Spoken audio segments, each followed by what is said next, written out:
அவர் எல்லா பிரஸ்காரங்களையும் கூப்பிட்டு வச்சு ஒரு வித்த காமிச்சிட்டு இருந்தார். நம்ம பொதுவா சின்ன பிள்ளைல கூப்பிட்டு கொண்டு காமிப்பாங்க, வித்த காமிக்கிறாங்க பாரு, அங்க பாரு இதால கை வச்சு கயிறால் அடிச்சுக்கிறாரு பாருன்னு சொல்லி கூப்பிட்டு காமிப்பாங்க தெருக்கல்ல. அது போல எல்லா பிரஸ்காரங்களையும் கூப்பிட்டு வித்த காமிச்சிட்டு இருந்தார்.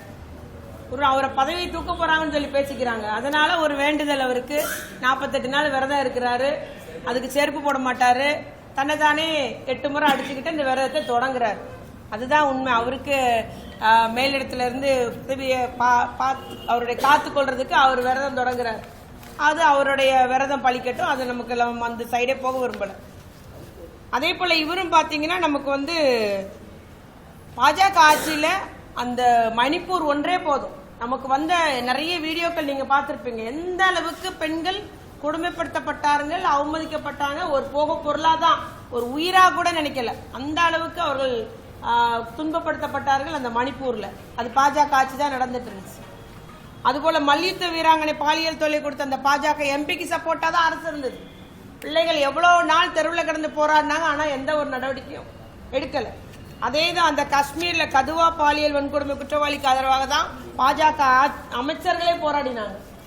ஆகவே இவர்கள்லாம் இன்னைக்கு இந்த ஒரு கேஸ் எடுத்துக்கிட்டு அதை தான் சொல்ற, வேற எதுவும் பேசுறதுக்கு இல்லாம மக்கள் எல்லாம் திராவிட முன்னேற்ற கழக தலைவர் மீது ஒரு ஆதரவாக இருக்கிறாங்க. இந்த ஆட்சி மீண்டும் வரப்போகிறதே என்ற ஒரு அரசியல் காழ்ப்புணர்ச்சியால் எதையோ ஒன்று போராட்டம் என்று அவர்கள் கெட்ட பேர் உண்டாக்கும் நினைக்கிறாங்க. ஆனா மக்கள் நன்கு அறிவார்கள், மக்களுக்கு தெரியும் யாரு எப்படி இருக்கிறாங்கன்றது. அதனால அந்த பாஜக ஆட்சியெல்லாம் பத்தி அண்ணாமலை, நம்முடைய தமிழக பாஜக தலைவர் அண்ணாமலைக்கு தெரியாதோ என்னவோ தெரியல. அவர் அதெல்லாம் தெரிஞ்சுக்கிட்டு பேசினா இன்னும் நல்லா இருக்கும்.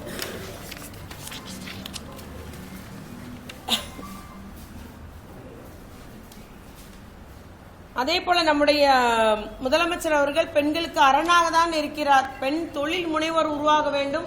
நம்முடைய 1 ட்ரில்லியன் எக்கனாமி அப்படின்றதுல 2030 1 ட்ரில்லியன் எக்கனாமி என்பதில் பெண்கள் அத்துணை பேரையும் நம்ம தொழில் முதல்வராக்க வேண்டும். அவர்களுடைய அந்த உழைப்பையும் அவர்கள் தொழில் முனைவர் ஆகும் போதுதான் அது சாத்தியப்படும் என்பதற்காக அதிக முயற்சி எடுத்து வருகிறார். திறன் மேம்பாட்டு பயிற்சி, அவர்களுக்கு இந்த அரசு தேர்வுக்கு பயிற்சி என்றெல்லாம். அரசு தேர்வுலாம் பாத்தீங்கன்னா 12 போஸ்டிங்ல 8 பேர் பெண்கள் வர்றாங்க. ஆகவே அந்த அளவுக்கு பெண்களுக்கு இன்னைக்கு பயிற்சியும் கொடுத்துட்டு இருக்கிறாரு நம்முடைய முதலமைச்சர் என்பதை நான் கூறிக்கொள்ள விரும்புகிறேன். அதிமுக ஆட்சியில் நடந்த பாலியல் வன்கொடுமை நான் பட்டியலிட்டேன்னா, சென்னை போரூர்ல 2017 வருஷம் 6 வயது சிறுமி கொல்லப்பட்டாங்க. அதே போல மாமல்லபுரத்துல ஜெர்மானிய பெண் ஒருவரை 2 மிரட்டி பாலியல் வன்கொடுமை செஞ்சாங்க. காஞ்சிபுரத்துல அணைக்கட்டுல பெண்ணை மிரட்டி கூட்டு பாலியல் வன்கொடுமை.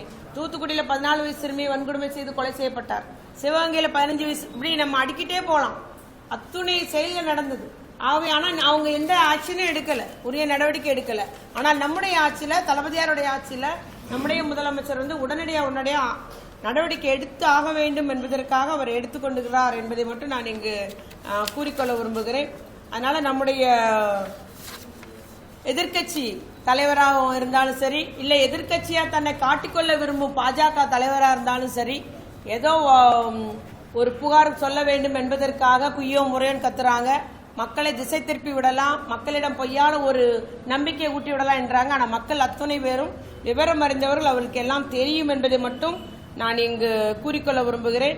அதுவும் நம்முடைய எதிர்கட்சி தலைவர் எதிர்கட்சியாக இல்ல, பாதந்தாங்கி எடப்பாடியாகவே இருக்கார். 2 நாள் கழிச்சு அந்த கேள்வியை கேட்டார்னா என்ன அர்த்தம்? அவங்க ஆர்ப்பாட்டம் முடிஞ்சது என்னால 24ஆம் தேதி நடந்த நிகழ்வுக்கு 27ஆம் தேதி 4 மணிக்கு பேசுறார். ஆகவே இவரெல்லாம் இன்னும் நீங்கள் விவரமா தெரிந்து கொள்ள வேண்டும் என்பதை நான், நம்முடைய பொய்யான அவருடைய அறிக்கை, அவருடைய தகவல் எல்லாம் மக்கள் அறிவார்கள். யாருடைய உண்மையான ஆட்சி நடைபெறுகிறது, எந்த ஆட்சி பெண்களுக்கு பாதுகாப்பானதற்கு, எந்த ஆட்சியில் மக்கள் நல தரக்கூடிய நல்ல திட்டங்கள் செயல்படுகிறது என்பதை மக்கள் அறிவார்கள் என்பதை நான் இங்கு குறிப்பிட்டு சொல்ல விரும்புகிறேன். அதே போல இன்னொரு குற்றச்சாட்டு சொல்றாங்க.